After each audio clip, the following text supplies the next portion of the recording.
exactly what I'm going to be talking about. I kind of just clicked record and we're going to see how it goes. But anyways, I think this is going to be the third video that I've recorded so far tonight. I've recorded, which you guys have already seen all of those videos by now, because they've all been out before this one. But I think it was it's like the boxes video, which let me know if you guys enjoyed that one, or if you've seen it. If you haven't seen it, go ahead and watch that guy. And then the next one was a camera tour thing, which I'm hoping to make another one sometime next week. So, when I get back home from vacation, which, as you're watching this video, I am currently on vacation, having the time of my life, hopefully I can make a video about the vacation. But, I don't exactly know what to talk about. I got a new semester starting in school here. I did a small entrance class, and I don't even know why I'm talking about school right now. Yeah, that was a fun class.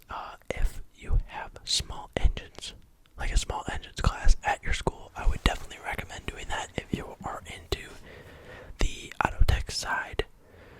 Because I love working on cars and stuff. Like, I think, to, like, early November, end of October, I don't remember,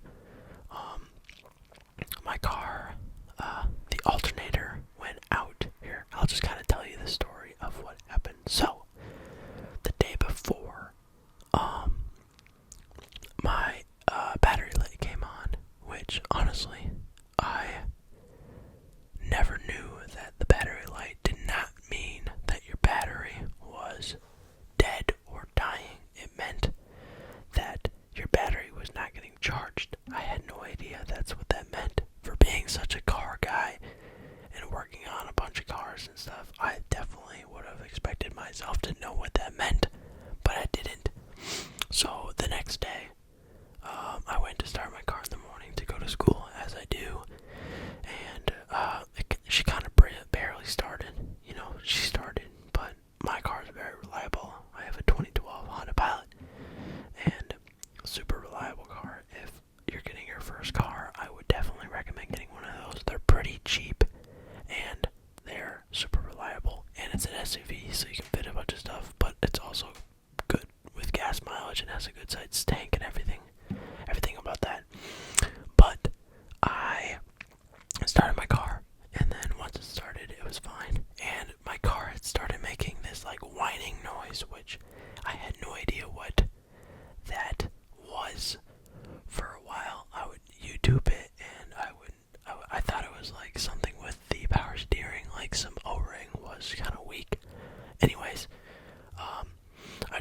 I went to the gas station, I stopped, turned off my car, went in, bought a drink or something, and then I came out and went to go start my car again. But this time, it did not start.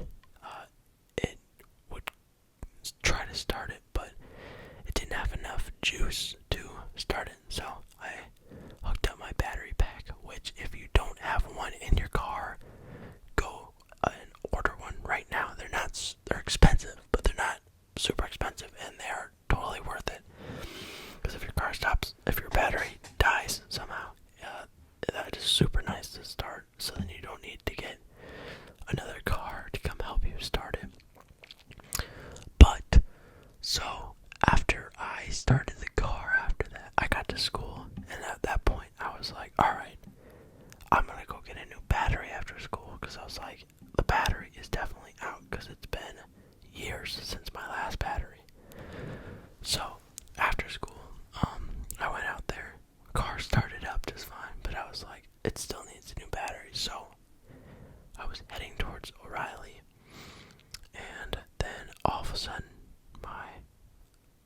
a bunch of lights started coming up on my dash, like my ABS lights and my four-wheel drive lights, my all-wheel drive, and then all of a sudden I would hit the gas, and I would have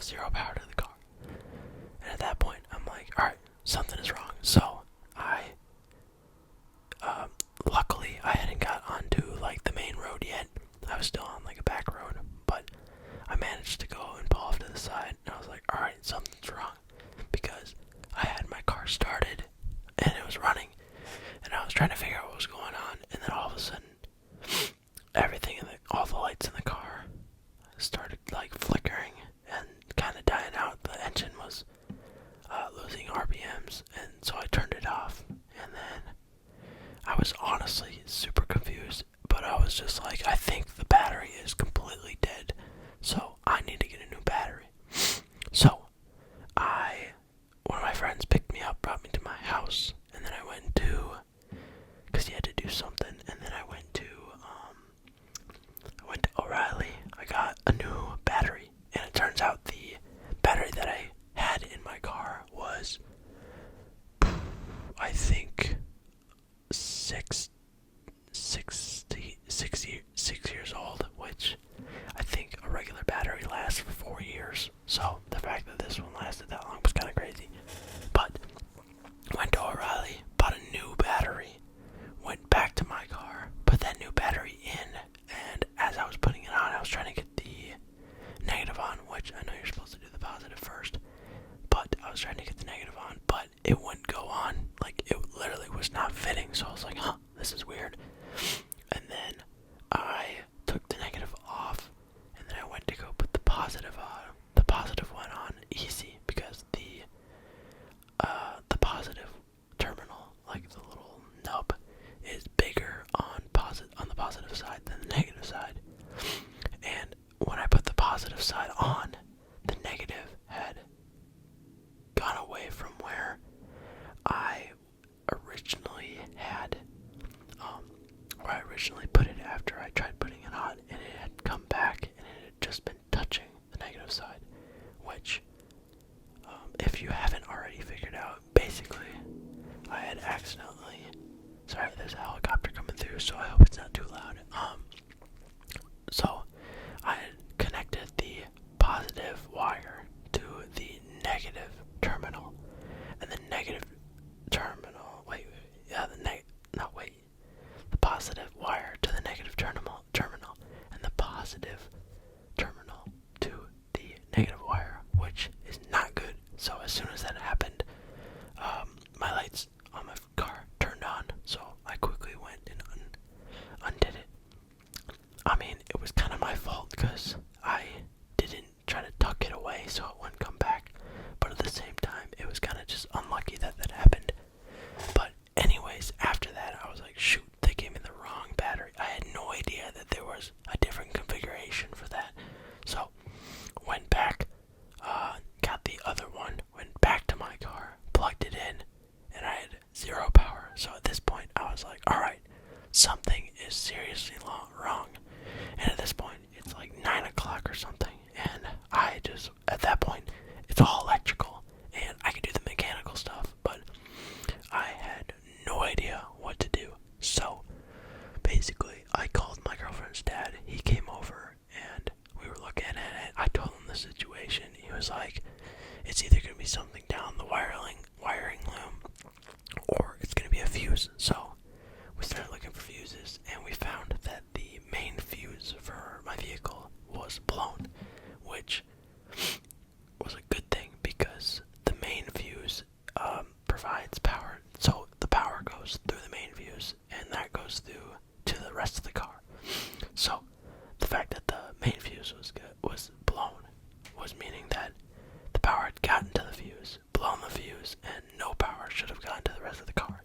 So, anyways, it's about probably 9:30 at night at this point to almost 10 o'clock, and I'm like, alright, so I need to get this main fuse, because I didn't want my car to be sitting there all night. So, we went to O'Reilly. They did not have the fuse, and then we were kind of looking online, and we found that Walmart might have it. So we called Walmart, and they were like, yeah, no, we don't have this. And then after that, I think we called one more place. I don't remember what they were called, and they didn't have it either. So at this point, I was like, all right, this is gonna have to be a day 2 thing. So we ordered it on Amazon for next day shipping, and went to bed super stressed because that sucked, not having a car and having someone to pick you up. And then the next day,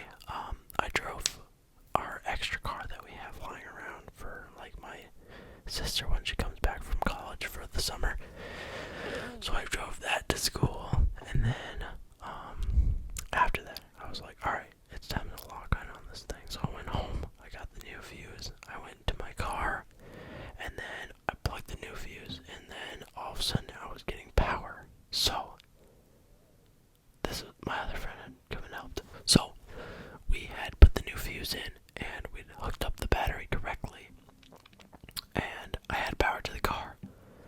And we're like, sweet, should I start it? And then we started smelling something funky. So we started looking around the engine bay, and we were like, what is that smell? And I was like, maybe because there was like some oil on the nubs for the battery.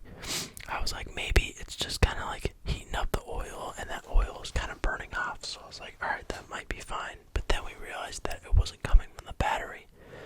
So then we were looking around, and it got stronger and stronger, and then all of a sudden, I was looking around with my flashlight, and I was seeing smoke coming up.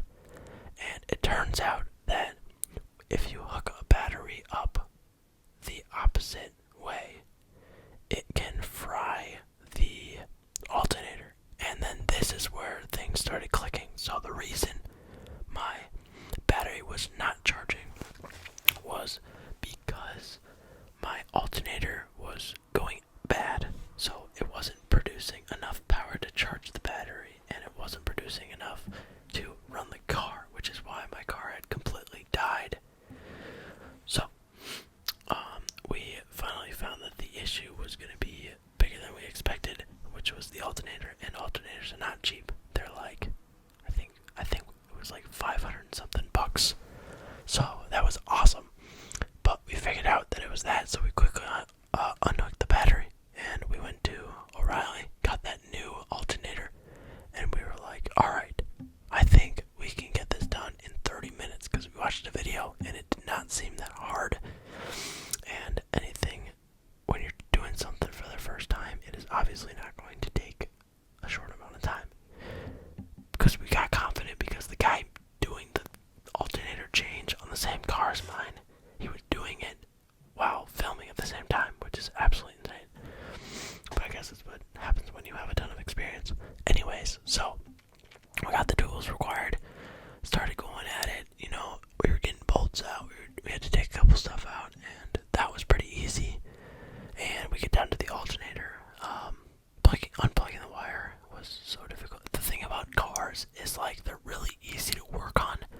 They just take time and effort. And if you're okay with like trying to like get your hands in tight spaces, then you would love working on cars because it's really fun. Anyways, we're trying to get these wires out. We get them out, and that's taking a while. And at this point, we're already way past what we were supposed to be at, what we were guessing we were going to be at. So we get all the bolts out to get the alternator. This took a while because it was kind of hard. Not really, it was just hard to get to. So we take the alternator out and we squeeze its way out, and it gets out, and we're like, alright, now it should be way quicker because we're doing what we just did, but opposite, and we know what to do. Oh, how were we wrong? We started putting the new alternator in, and we were realizing that it wasn't really fitting in the spot that the original one had been in. So we keep trying to line it up. We were like, okay, this is gonna be a super tight fit. And then after like an hour, we give up. So we're like, alright, we gotta do something else. So we grab like a metal file, and we start filing down the bracket that's on it. And we were doing that for a while. We tried putting it back in. It was not working. Turns out that with the alternators, the bracket's gonna be too long for how big your bracket is on your car. It took us a long time to realize that. So you have the alternator, right? And then there's these two nubs that stick out like that. That is like the mounting bracket. There's a little washer in one of them. It's a metal washer. We were sanding that down. Turns out all we had to do was take a hammer to it, which doesn't really seem right. Like, I feel like they'd include that, like, the instructions or something. So we started hammering that puppy in, and we put it in. We finally got it in. We put the bolts in, and then we were putting it all together. And then at this point, it was running pretty smooth, and it was almost 11 o'clock at night, which is kind of crazy. So we put all the bolts in. We connected. So to get the alternator out, you have to take the hydraulic, the power steering hose off. So that was pretty easy. You just have to plug it with a paper towel after, else you're gonna lose all your power steering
has a bunch of fuses that you can use, and I just replaced the radio one. It was easy as that.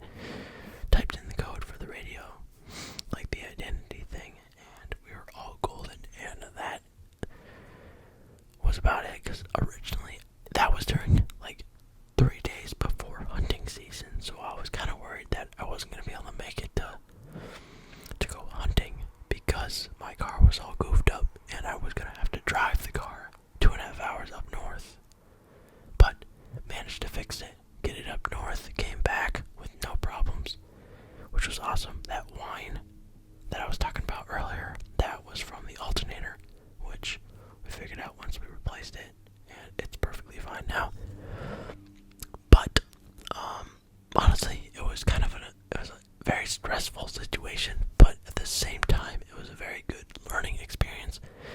Like, I learned a bunch about the symptoms of like alternators going out, and now I know how to put them in. The alternator on the Pilot was absolutely terrible to get to. It was like down in the front radiators, but towards the bottom, so it sucked. So if you ever have to do a alternator swap on a 2012 Honda Pilot, or just any Honda Pilot, I don't know about the newer ones from like 2016 and above, but 2016 and below, they're really hard to get to compared to like a Chevy Impala, where the alternator's right at the top. Anyways, yeah, that was terrible, but also awesome at the same time. So, car's been running great since. No issues. I did my brakes as well, and that was really easy. Brakes are super easy. Don't even bring them in to get, if you have a car jack and if you have a car jack and some little jack stands, you're gonna be golden. And it takes 2 seconds. It does not take much skill to do those. Literally everything.